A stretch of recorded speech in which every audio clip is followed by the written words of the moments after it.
I have created the best custom homebrew monster system for all of Dungeons and Dragons, and I can't wait to share it with you. Now, how did I and why can I claim such a bold thing? Well, I took inspiration from some people you might know. Dale Kingsmill from Monarch's Factory here on YouTube, amazing homebrewer. Tons of inspiration I've had ever since. All three of these people have been huge inspiration since before I even started doing YouTube. Build a Baddie system. She has a Build a Baddie system where you can create monsters very quickly on the fly. She talked about it briefly in one of her videos, and I really wanted to see more on it. Matt Colville has a villain actions thing that was one of the most mind-blowing monster tweaks that I've ever seen in Monsters. And then Z Bashu had a super awesome witchery concept for monsters that I have talked with each of them except Matt Colville.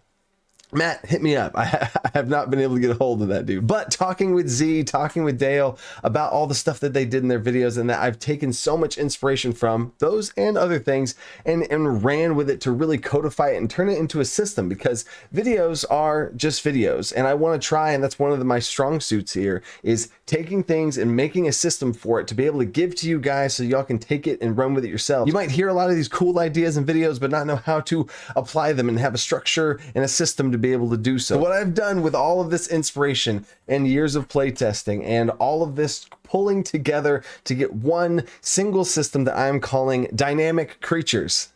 DC, Dungeon Coach. I've always ran monsters differently. I've never really liked the generic stat blocks where I just feel like it's a stack of hit points with an attack and maybe a multi-attack. I'd like to spice it up and change it, give some interesting mechanics, have the players learn on the fly what's going on. So with this system, you're able to take a normal stat block, apply the dynamic creature system to it, and it spice it up. Or think of a monster completely from scratch that you've never even seen before and create it. And this system helps both in game prep before you start playing to be able to get your monsters ready to go for the session, or on the fly during the session. If stuff goes sideways and you have no idea what's going on, you're able to use this on the fly as well. So in this video, I'm giving you a crash course on this dynamic creature system, how it works and how you can use it to be able to spice up and inspire yourself when you're making these monsters and make them actually memorable, fun to play as a dungeon master, scary as a player to challenge and overcome. The topic of monsters is a huge one, so the things I will not be going over in this video, I've already done full videos on. Dale Kingsmill and the Build a Baddie system that I've taken and ran with, I already have a video on that. Link all of these will be down in the description. This villain action things that I have redone and ran with and called Apex Actions. We'll talk about these in this video, but if you want a full video on that, I have that also down in the description. And the Z Bashu inspired video of witchery monsters that I'm calling folklore monsters. I've done a whole video on that as well, which is also part of this big overarching dynamic creature system. And minions and swarms, which I've done a video on that as well. That's a lot of videos on a lot of different topics. And honestly, each of the things I'm talking about in this video, all the different action and economy stuff, from actions to reactions, bonus actions, all of that stuff that we're getting into. But I want to hear from you guys and what you want to see. So let me know down below. Time out. Woo, if you're as excited as I am about homebrewing monsters, check out the PDF down in the description, the dynamic creature system, which is this whole thing's about. A lot of work has gone into this thing by myself and my team to flush this thing out, to get it to be a system that's not just ideas that you hear, but it's actually stuff that's in front of you and you can apply. Tons of tables to help you build out some of these things that you're hearing and have good ideas about all these different types of actions and things the monsters can do. It's a full list to actually help spark that fire and then let you run with it. Because that's what this whole thing is about, taking inspiration and running with it. I hope you do the same thing with the resource that I have here for you, that you can take and run with and make it your own. Because not only does this thing have full breakdowns of everything I'm talking about here that goes even farther, but it also has over 100 different monster features that actually shows actual examples you can plug and play in your monsters right now, and the full Build a Baddie chart. Now let's homebrew some monsters. All right, finally, here we go. We're gonna break down the dynamic features of these creatures' action economy. Actions, bonus actions, reactions, passives, which is something a lot of people don't think about, how they work and different ways to apply them. Then we're going to talk about Apex features, Apex actions, legendary actions, layer actions, and legendary resistances. I split it up like that on purpose and have those Apex features be something I think about afterwards. The main four things of action, bonus action, reaction, passives. We're gonna of course start off with actions, and then I'll show you where the gray areas start to get towards those other things. But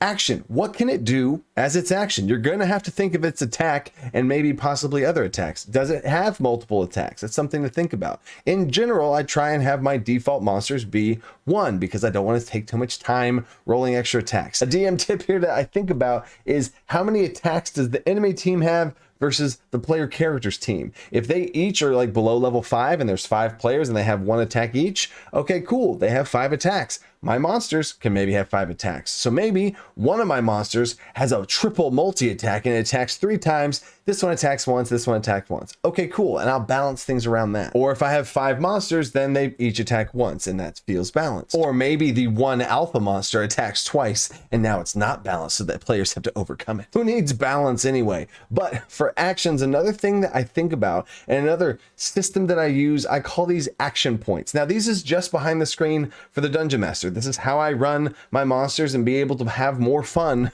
running them with their actions. I will give monsters action points, and with those action points they can do stuff. So if a monster has 3 action points, I might give them a couple abilities that they can use their action on. Maybe they have one big huge hit that causes a dent in the ground and causes some sort of saving throw or difficult terrain or a shockwave of some kind, something really cool, right? Maybe picking up and throwing something. That thing is probably worth more than just a normal attack because it's a big cool ability, right? So I will make it worth 2 action points of its 3 total. Do you see where I'm going with this? Or maybe it's one big huge, like a breath attack or something, a breath weapon, and that's 3 points. This feels so alive and dynamic for me as a dungeon master because I can have abilities that cost 3, 2, or 1 points, and now I know it has 3 action points. What do I want to spend it on? Do I want to attack each of the persons in front of me, or do I want to spend it and use all of this ability on one because it has some cool ability of a life drain thing? I just like having the choice, and it helps me balance things out when I want to give monsters big cool abilities. It's also just another variable that I can tweak and change. If players deal a certain amount of damage or chop off one of its limbs, it loses an action point. Maybe as an inspiring thing that from a villain can do to its allies, its own enemy allies, it can give them an additional action point, almost kind of like a haste feature. Now to clarify, this is not for the player characters, only something that I myself use as a dungeon master for my own monsters, but I don't use it all the time. Sometimes I will just have them have an action that is attacking twice, or they have an action that is something else, and I can choose which action that they take. Very simple. But that leads me now to bonus actions. If I do have a more basic action, I might want to spice up the bonus action. Bonus actions are so cool and I think so underused in monsters in general. A bonus action should be, if they have a bonus action, if one of my monsters has a bonus action, I usually have it be something they have to make a choice between, or something that is conditional in some way. Like some monsters have some sort of stomp effect that you can take a bonus action to attack a creature if it is prone around you. Or maybe a creature with a grappling bite type of attack can take a bonus action to bite a creature that it has grappled in its mouth. Or maybe I give a villain caster a bonus action teleport or a bonus action curse. So now as the dungeon master playing this thing, I get to choose, which I like. This is fun for me. This is fun to be able to make these type of choices while I'm playing, to play optimally and see how I can best play this villain. Do I teleport to get away and get some more space between me and them? Or do I keep using this curse and spread the disease further? Maybe you're starting to see the big picture about how dynamic some of these monsters can be if you just think of these things a little differently. So for reactions, a lot of times reactions are maybe multiple reactions. Oh, I know that's crazy. That's a sin. You can't do that. You're not allowed to have multiple reactions. Okay. But some reactions are extremely situational. One of the first monsters I homebrewed, this just popped in my head. I had a rules lawyer at the table who had been playing Dungeons and Dragons far longer than me. I had a dragon that whenever you hit it, no matter what happened, if you hit it, it did a breath weapon in front of itself. It did a decent damage, acid spit breath attack in front of it every time it was hit, which seems crazy, which seems broken. It seems not fair. Dungeon Coach lost his mind. It's just making attacks constantly. But the players figured out to just not stand in front of it. That was it. I just wanted to shake up the players, and that the boring maps, they're just sitting there, everybody's standing there attacking. Like the creature would turn, it would attack, and then on their turn, they better move out of its way and then attack it because the rules lawyer, was just attacking it right in front of it. And I'm like, okay, it spits acid on you. He's like, well, it already used its reaction. Think outside the box, baby. Monsters don't follow the rules of players. And as soon as my players started to think outside of the box like that, they had to strategize about, okay, well, this player's in front of it. I can't attack it because he's going to spit on my friend. Then one of the players used their movement to go in front of the beast, push him out of the way, and then attack it. Think about that cinematically. A player runs in, shoves his ally out of the way before he gets spit with acid again. And now that was the moment the players clicked. Okay, wait a second. So they were now waiting to make sure that nothing was in front of it. On the dragon's turn, it would turn and put it in front of them, and it wouldn't do its breath. It could only do its breath attack as a reaction. Do you see what the whole big picture of this is? I'm using this example because I want you to think outside the box with these reactions. Have it be situational. Have it be some sort of condition. You can possibly give them multiple reactions where if one of their minions dies around them, and as soon as the minion dies, it does something. Something happens. It teleports over to that location. Don't see reactions as just an opportunity attack it can take if something leaves its threatened range. That is lame. Think about different ways that you can use these reactions to shake up players and make them have to think about how to fight this thing. One of the reactions I've had before is every time something left its range, it would just follow them. It's almost like you couldn't shake it. Now, this creature did have a certain amount of movement speed and could only do it a certain amount of times, but the players had to work together to try and hold on to this creature to slow it down so it had moved at half speed, so it had to spend twice the movement to keep up with this thing it was chasing after. But if you let reactions restrain and restrict what you can do with these dynamic creatures, then it's not quite so dynamic,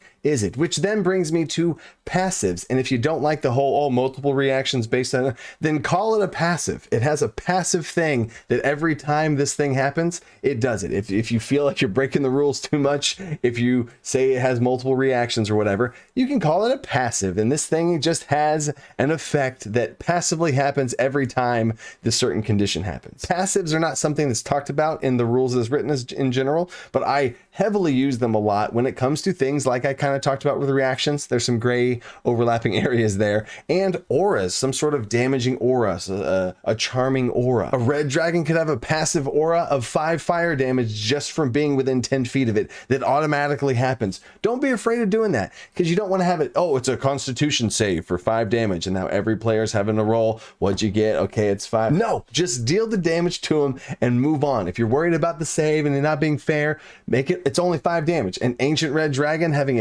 a constant damage aura of 5 fire damage, I don't think that's that unreasonable. Because that is a tip there. Make sure to be careful about how many rolls that your monster is triggering against your players, because it can really slow down combat. Timeout. This technically is another category that I do think about here when it comes to action economy, or when I'm building monsters. I do talk about this in that folklore monster video, the witchery monster with Zbashu. What I'm talking about here are weaknesses. This is something that is going to bring the monster down a peg, because if you're given all these monsters, all these features, and they can do all this cool stuff, this can kind of bring it down a notch if the players are aware enough of it, if they notice it, if they research it beforehand. There's lots of different ways to do weaknesses. Sometimes it might just be the players figuring out the mechanics, like I explained about with the acid dragon breath. They just knew what to do now, so its weakness was just figuring it out. And I like to think about if my players can outsmart this monster, or maybe it does have some sort of mechanical thing where it's vulnerable to a certain type. I love adding vulnerabilities into monsters, but it can go deeper than that. Maybe certain types of effects or conditions or schools of magic affect it differently,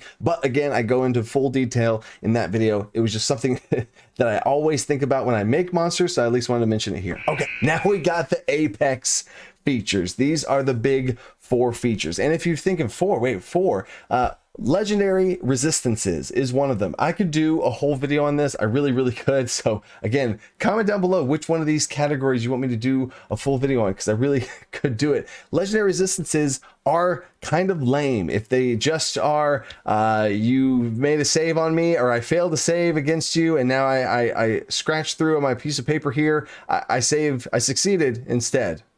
Gotcha. And now there's 1 less. It feels weird to describe at the table. It's just bad. They can be used in this way. Sure, it does help these monsters stop from saves. If they get mind controlled or something crazy, they would just use a legendary resistance for it. Also, don't be afraid to give weaker monsters 1 legendary resistance, or stronger monsters, more legendary resistances. Don't always just have it be 3. That's very meta for players just like, oh, well, it has 1, so that means it's got 2 more. Or why not shake up legendary resistances and have it be able to use, if it takes a huge hit, it can use a legendary resistance to half the damage. If it gets counterspelled, it uses a red legendary resistance to not be. I could go on about legendary resistances, but this is just yet another tool in your arsenal for these Apex type monsters. And when I say Apex, let me clarify this. I'm not talking about only the biggest, strongest monsters. I'm talking about monsters that have some sort of meaning, some sort of boss monster at whatever stage in the adventure. You could have a Captain Kobold of the level 1, and this is just the leader of the kobolds.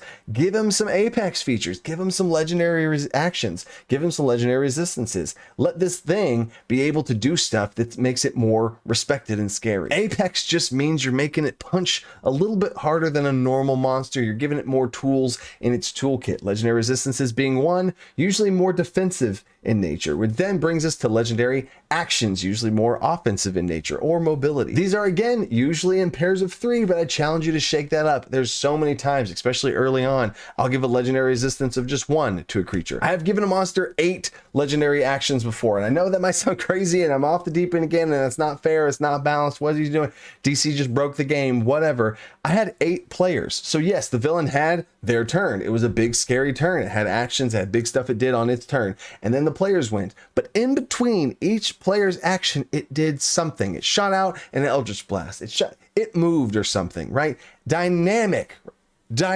Part of one of the biggest dynamic things of a battlefield is movement across the battlefield. So probably I used 4 of them to move across the battlefield in different ways, and I used the other 4 to attack and stuff, and then maybe set up the move I was going to have whenever is my actual turn. And it also helped me keep track of it, because after a player went, I went. After a player went, I went, and it really kept that tone of this villain is in your face. And when they defeated him, man, oh man, were they accomplished, because they should be. This thing had 8 legendary actions and you took it down. So again, how to use these things is look at those action points that you had. That's why I also use action points. Do you see how they kind of connect in? I have 3 action points and maybe 3 legendary actions, and they have the same pool that could be used. I could spend the same weight, if that makes sense. I could spend 3 legendary actions to use one of my 3 pointers for the action points that I use. Now that means I would lose all 3 of my legendary actions, but that's fine. They'll recharge later. Also, as a side note right there, apparently this isn't rules as written, but how I run legendary actions is they reset at the top of the round, not at the beginning of the turn. I could go on a whole rant on this. This might be a whole video on this. I don't know.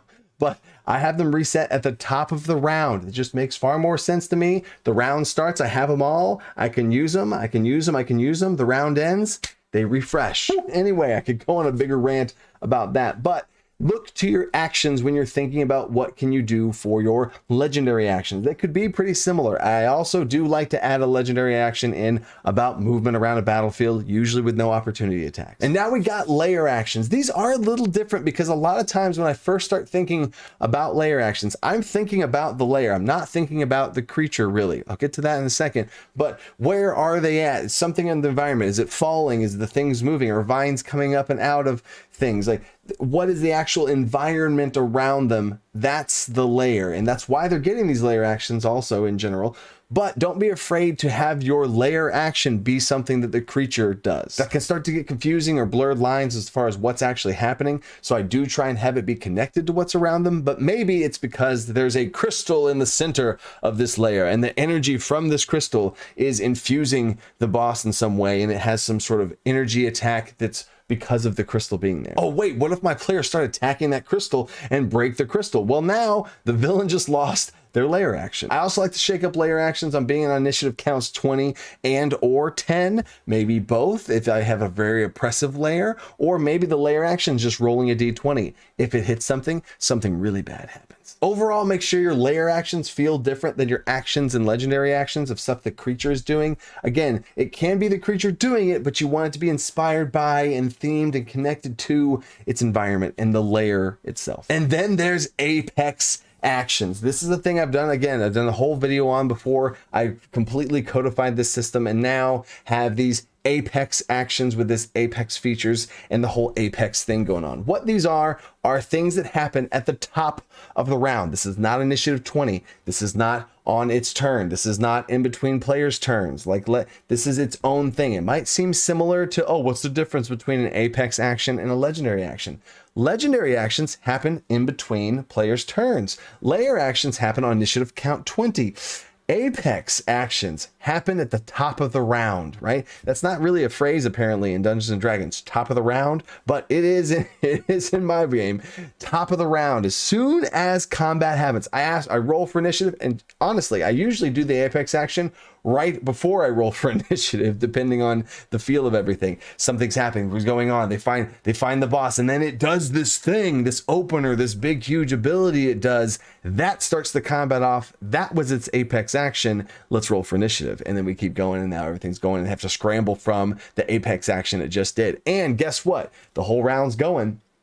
My players know this. My players have played with me before. They know if they're fighting a big bad boss guy, they're going to have some Apex action. So after they're scrambling from whatever the Apex action just was at the top of the round, they're doing it. They're doing their turn. The villain's going to have their turn. It's going to be doing stuff the whole time. And then at the end of the round, they're a little scared. Then they should be, because we got another Apex action coming at the top of the round. Usually it's something a little different. I don't do the same thing over and over again. You want it to be cinematic. You want it to tell a story, have some things move around, have some dynamic movement happen. A lot of times the second round Apex action is movement of some kind. Maybe it burrows, maybe it flies, maybe it moves around. It moves to the lowest health player. It moves to the player farthest away from it. Other cool, unique things to kind of shake up the combat on myself as well. These things should feel scary and oppressive in some ways if that's the feel that you want to have at your table. Maybe you want to have an Apex action on that little kobold captain, and it's a normal monster except for its Apex actions. That's what you wanted to punch with.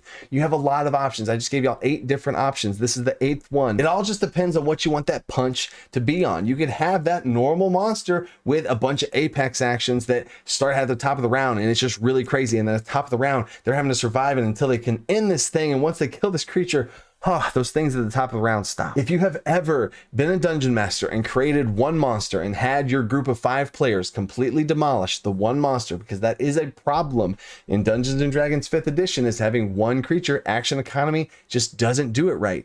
If you use this dynamic creature system, that will not be a problem. You will actually have to think and balance in these things. You have so many tools in your toolkit.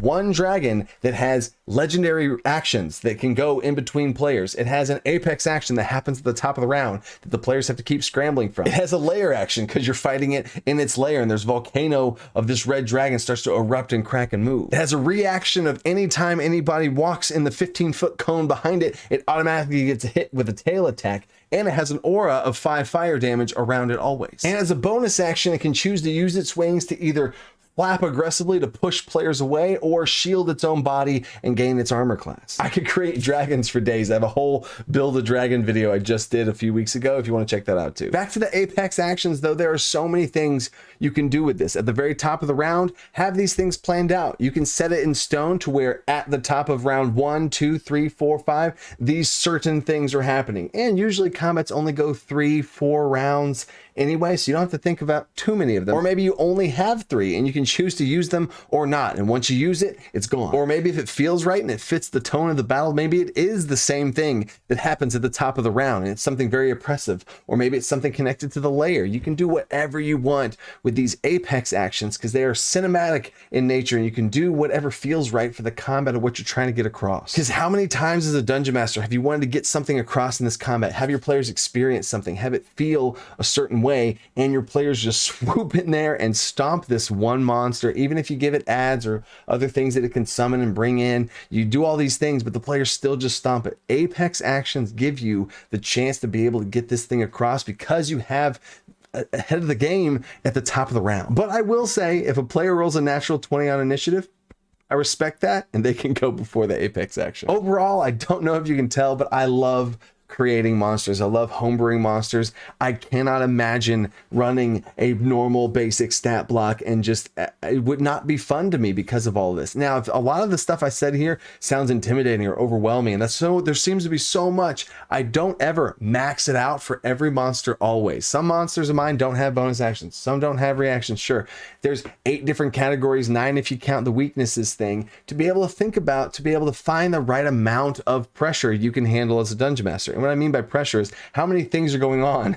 You got to track a lot of stuff as a dungeon master, so don't overwhelm yourself. I would try myself to see what I can handle and push my own limits to make myself better at handling more things. So I really truly hope this video has inspired you in some way. Like I started off thanking the people who have inspired me: Matt Colville, Dale Kingsmill, Z Bashu, and many other YouTubers out there. But these are the main 3 I wanted to truly shout out. Their videos are linked down in the description as well. Their channels, all that kind of stuff. They have been hugely influential in my growing as a dungeon master before YouTube, watching and trying to learn and get better at this dungeon master thing so I can give better experiences to players. I hope in some way I've helped you do the same. I hope you take this system and run with it, whether it's just this video, whether you pick up the PDF and you're diving all through that stuff, whatever you do. I hope it inspires you to keep running and thinking outside the box. Peace.